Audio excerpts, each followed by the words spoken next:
ತ್ವಮೇವಾಶ್ರಯಃ. ವಾಮೇ ಭೂಮಿಸುತಾ ಪುರಸ್ತು ಹನುಮಾನ್ ಪಶ್ಚಾತ್ ಸುಮಿತ್ರಾಸುತಃ. ಶತ್ರುಘ್ನೋ ಭರತಶ್ಚ ಪಾರ್ಶ್ವದಳಯೋರ್ವಾವ್ಯಾದಿಕೋಣೇಷು ಚ ಸುಗ್ರೀವಶ್ಚ ವಿಭೀಷಣಶ್ಚ ಯುವರಾಟ್ ತಾರಾಸುತೋ ಜಾಂಬವಾನ್ ಮಧ್ಯೆ ನೀಲಸರೋಜಕೋಮಲರುಚಿಂ ರಾಮಂ ಭಜೆ ಶ್ಯಾಮಲಂ. ನಮೋಸ್ತು ರಾಮಾಯ ಸಲಕ್ಷ್ಮಣಾಯ ದೇವ್ಯೈ ಚ ತಸ್ಯೈ ಜನಕಾತ್ಮಜಾಯೈ. ನಮೋಸ್ತು ರುದ್ರ ಇಂದ್ರ ಯಮ ಅನಿಲೇಭ್ಯಃ. ನಮೋಸ್ತು ಚಂದ್ರಾರ್ಕ ಮರುದ್ಗಣೇಭ್ಯಃ.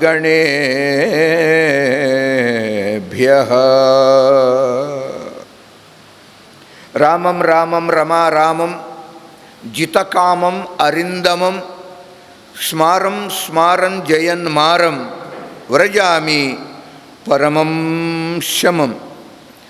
ಓಂ ನಮೋ ಭಗವತ ಉತ್ತಮ ಶ್ಲೋಕಾಯ ನಮ ಆರ್ಯಲಕ್ಷಣಶೀಲಂ ವ್ರತಾಯ ನಮ ಉಪಶಿಕ್ಷಿತಾತ್ಮನ ಉಪಾಸಿತಲೋಕಾಯ ನಮ ಸಾಧುವಾದ ನಿಕಷಣಾಯ ನಮೋ ಬ್ರಹ್ಮಣ್ಯದೇವಾಯ ಮಹಾಪುರುಷಾಯ ಮಹಾರಾಜಾಯ ನಮಃ ಇತಿ.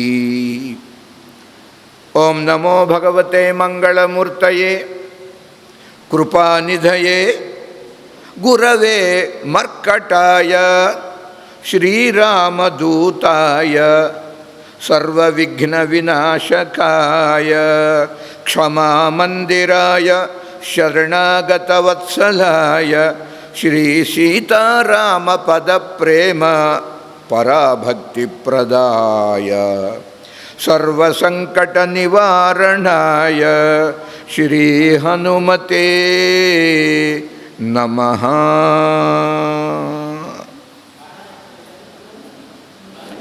ಸೀತಾರಾಮ ಪದಾಂಬುಜೆ ಮಧುಪವದಿಯನ್ಮಾನಸಂ ಲೀಯತೆ. ಸೀತಾರಾಮ ಗುಣಾವಳಿ ನಿಷಿದಿವಾಯ ಜಿಹ್ವಯಾ ಪೀಯತೆ. ಸೀತಾರಾಮ ವಿಚಿತ್ರ ರೂಪಮನಿಶಂ ಯಚ್ಚಕ್ಷುಷೋ ಭೂಷಣಂ. ಸೀತಾರಾಮ ಸುನಾಮ ಧಾಮ ನಿರತಂ ತಂ ಮಾರುತಿಂ ಸಂಭಜೆ.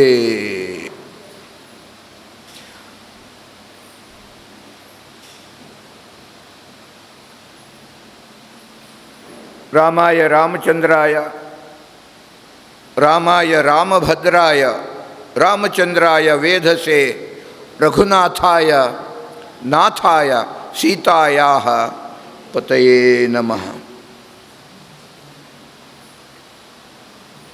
ರಘುಪತಿ ರಾಘವ ರಾಜಾ ರಾಮ ಪತಿತ ಪಾವನ ಸೀತಾರಾಮ.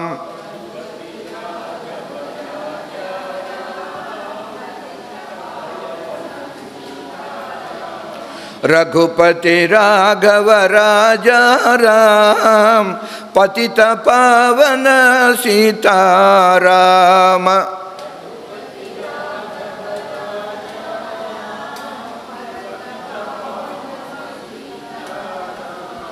ರಘುಪತಿ ರಾಘವ ರಾಜಾ ರಾಮ ಪತಿತ ಪಾವನ ಸೀತಾರಾಮ.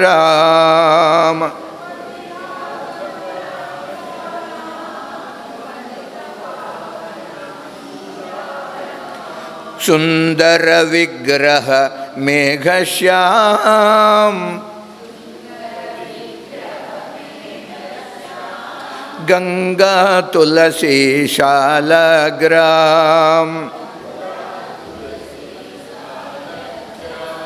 ಸುಂದರ ವಿಗ್ರಹ ಮೇಘಶ್ಯಾಮ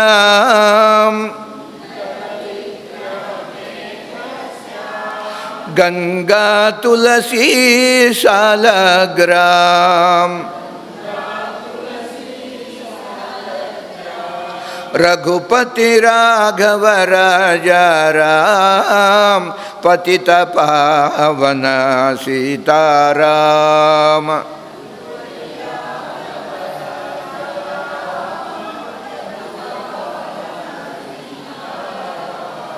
भक्तवत्सल भगवान की जय।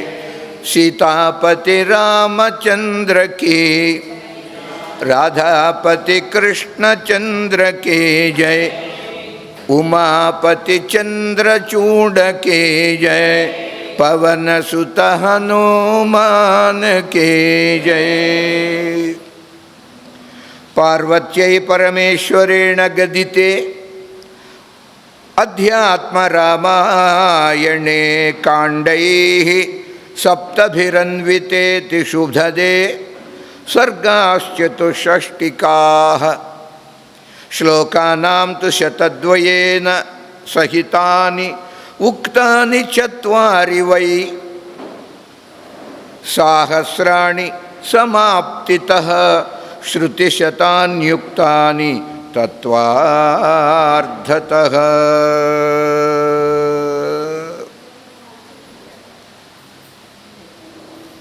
भक्तवत्सल भगवान की जय। रामं विश्वमयं वंदे, रामं वंदे रघूद्वहं, रामं विप्रवरं वंदे, रामं श्यामाग्रजं भजे।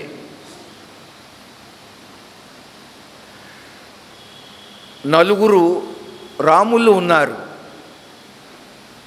నలుగురు కృష్ణులు లాగా. శ్రీమద్ భాగవతంలో నలుగురు కృష్ణులు, అలాగే రామకథలో నలుగురు రాములు. ఆ రామ చతుష్టయాన్ని సభక్తికంగా స్మరిస్తూ గ్రంథాన్ని ఆరంభణం చేయబోతున్నారు. రామం విశ్వమయం వందే. మొదటి రాముడు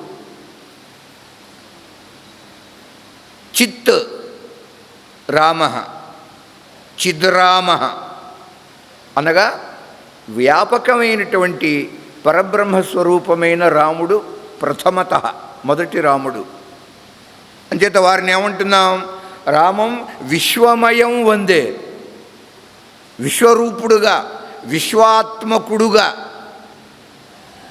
మనకి నేత్రాలకి ద్యోతితం అవుతున్న మొదటి రాముడు, ప్రథమ రామ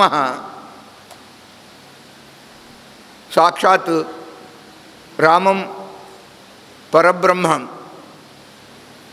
అది మొదటి రాముడు. రెండవ రాముడు రామం వందే రఘూద్వహం. పరబ్రహ్మస్వరూపుడైన రాముడే దశరథ మహారాజుకి దాశరథి రాముడుగా పుట్టాడు. ఆయన రెండవ రాముడు. తేడా చూడండి. వాల్మీకి రామాయణంలో రాముడు దాశరథి రాముడు. దాశరథి కరుణాపయోనిధి అంటున్నామే, ఆ రాముడు. కానీ వాస్తవంగా ఎవడు ఆ రాముడు అంటే రామం విశ్వమయం వందే. విశ్వాత్మస్వరూపుడుగా ఉన్నటువంటి వాడు ప్రథమ రామ, ఆయన పరమాత్మ. ఆ రాముడు దాశరథిగా పుట్టాడు. ఇక మూడవ వందే విప్రవరం రామం. మూడవ రాముడు పరశురాముడు. విప్రవరం రామం. విప్రులు అంటే బ్రాహ్మణులు. సో ఉత్తమ బ్రాహ్మణుడుగా, బ్రాహ్మణ కులంలో జన్మించిన భార్గవ రామ, భృగు మహర్షి యొక్క కుమారుడైన పరశురాముడు మూడవ రాముడు. ఇక రామం శ్యామాగ్రజం వందే. నాలుగవ రాముడు శ్రీకృష్ణ పరమాత్మ యొక్క అగ్రజ అయిన బలరామ స్వామి. చేత మీ స్మరణపూర్వకంగా ఈ రోజున కథ ప్రారంభమవుతోంది. మరొకసారి ఆ శ్లోకం వినిపిస్తా. ఇది అధ్యాత్మ రామాయణంలో మాహాత్మ్యాన్ని మొట్టమొదట చెప్పిన తర్వాత ప్రతి గ్రంథం అంతే. భాగవతం మహాత్మ్యం చెప్పుకుంటున్నాం కదా, అలాగే వాల్మీకి రామాయణంలో మహాత్మ్యం ఉన్నది 3 భాగాలుగా. అధ్యాత్మ రామాయణం కూడా. అందులో మొట్టమొదటి శ్లోకం ఇప్పుడు మనం చెప్పుకుంటున్నాం. రామ చతుష్టయం. ముందు వారికి నమస్కారం. రామం విశ్వమయం వందే, చెప్పండి, రామం విశ్వమయం వందే, రామం వందే రఘూద్వహం. రఘూద్వహం అంటే రఘుకులములో జన్మించిన దాశరథి రాముడు. రామం విప్రవరం వందే అంటే పరశురామస్వామి. ఇక 4వ రామం శ్యామాగ్రజం భజే. శ్యాముడు అంటే కృష్ణుడు, శ్యామునికి అగ్రజ అన్నగారు బలరామస్వామి. ఈ 4గురిని స్వభక్తికంగా స్మరించుకుంటూ యస్య వాగం శుతశ్చ్యూతం రమ్యం రామాయణం అమృతం శైలజా సేవితం వందే తం శివం సోమరూపిణం సచ్చిదానంద సందోహం భక్తిభూత విభూషణం పూర్ణానందమహం వందే సద్గురుం శంకరం స్వయం. అజ్ఞానధ్వాంత సంహర్త్రి జ్ఞానాలోక విలాసినే చంద్రచూడవత్ చంద్రచంద్రికేయం విరాజతే. జయతి రఘువంశతిలకః కౌసల్యా హృదయ నందనో రామః దశవదన నిధనకారీ దాశరథిః పుండరీకాక్షః.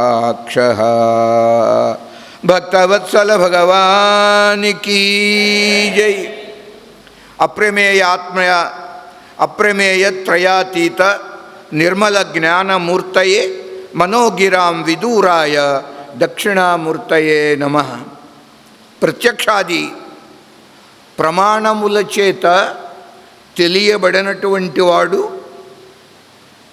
త్రిగుణములకు అతీతుడైన వాడు, మాలిన్యరహితుడు, మాయా మాలిన్యము కర్మల తాలూకు మాలిన్యము లేనివాడు పరమాత్మ.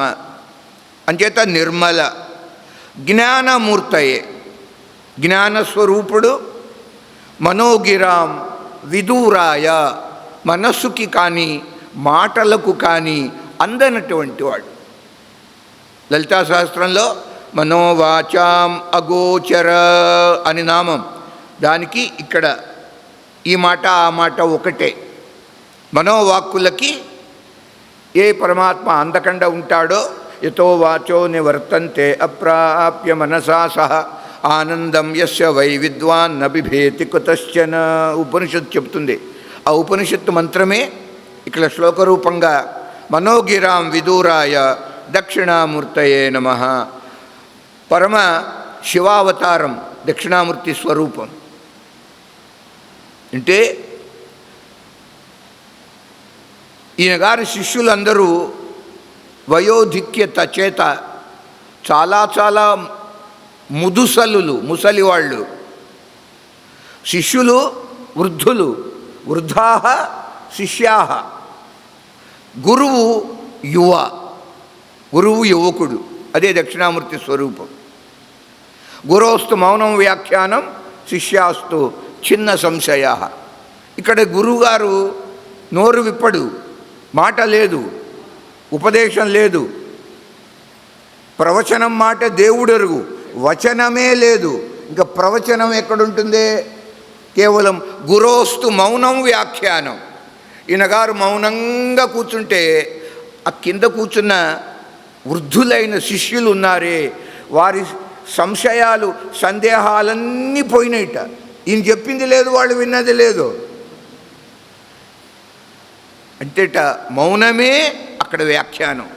మౌనం వ్యాఖ్యా ప్రకటిత పరబ్రహ్మతత్వం యువానం వర్షిష్ఠాంతే వసదృశిగణై ఆవృతై బ్రహ్మనిష్టై ఆచార్యేంద్రం కరకలిత చిన్ముద్రం ఆనందమూర్తిం. ఆత్మారామం ముదితవదనం దక్షిణామూర్తిం ఈడే అంటాం.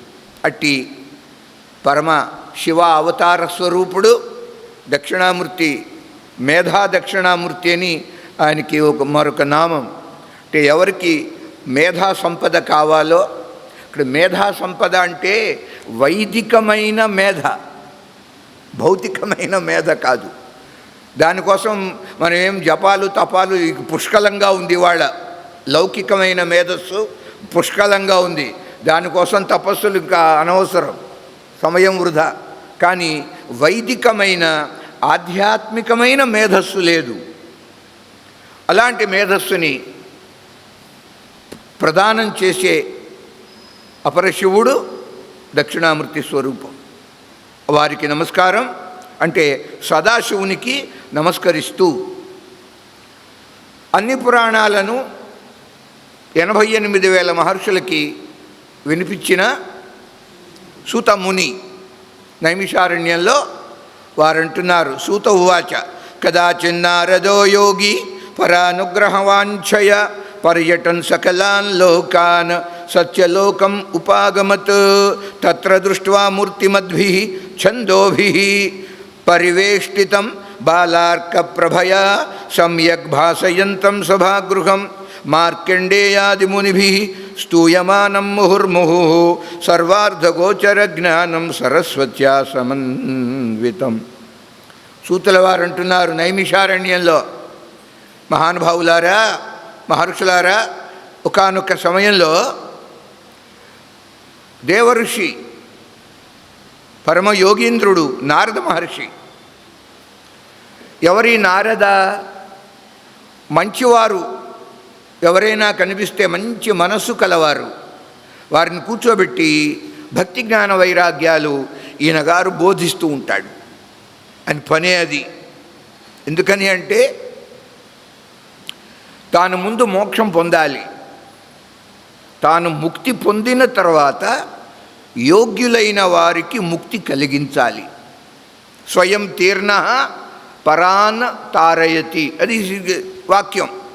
స్వయం తీర్ణ, తాను మోక్షం పొంది ఉండాలి. అట్టి